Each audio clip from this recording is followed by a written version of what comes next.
ডাক্তারবাবু আছো? ডাক্তারবাবু কে? আসুন। কি হয়েছে? আমার হাগা হয়েছে। কেমন হাগা? গরিব মানুষ কেমন আর হাগা হবে? এই ছি, ছি, দেখো। ছি। গো ভাই নিশ্চয় দিতে পারছি না। হ্যাঁ জানি তো, বিশেষের ডাক্তাররা গু পরীক্ষা করে, আর আমাদের গ্রামের ডাক্তাররা গুটাকে পরীক্ষাই করে না। গুটা কি রক্ত হয়েছে কি হয়েছে সেটা দেখো। আর এখানে বসো। কি খেয়েছিলে যে তোমার হাগা হচ্ছে? পচা ঘুগনি খাইছিলাম। পচা ঘুগনি কেন খেয়েছিলেন? পচা ঘুগনি খাইনি, যার দোকানে ঘুগনি খাইছি তার নাম পচা। তাই বলুন। তুমি একটু ওঠো, তোমার প্রেসারটা মাপি।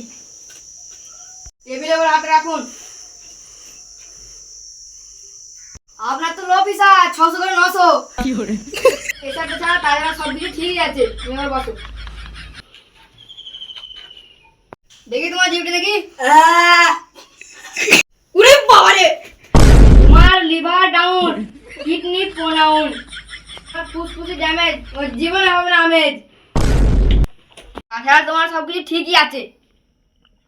ডাক্তারবাবু আমার হাগা চেপেছে খুব জোরে।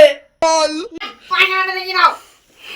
ডাক্তারবাবু আর টেনশন করে লাভ নাই, কাজ আমার এইখানেই হয়ে গেছে। আপনি উঠবেন না, এখানে চুপচাপ বসে থাকুন। ওষুধ দিচ্ছি।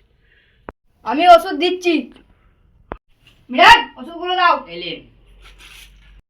এইটা সকালে খাবেন, এইটা বিকালে খাবেন, এটা রাতে খাবেন, আর সম্পূর্ণ সবে হাগা হলে এইটা চিবি মেরে দেবেন। ঠিক আছে ডাক্তারবাবু। ডাক্তারবাবু তাহলে আমি কি খাওয়া দাওয়া করবো এখন? খাবার মানে আপনি 1 মাস খাওয়া দাওয়াই করবেন না, কি থাকবেন? ডাক্তারবাবু আপনি যে ওষুধগুলো দিয়েছেন খেয়ে যদি না ভালো হয় তাহলে তোমাকে ফোন করবো, আপনি যাবেন। আর ঠিকানাটা বলুন। আসেন, আমার বাড়ির ঠিকানাটা দিচ্ছি। বলুন। ডাক্তারবাবু এই দেখেন আমার গু, দুধটা গু ধরে চলে যাবে, আমার বাড়ির ঠিকানা পেয়ে যাবে। এ নাই, হ্যাঁ।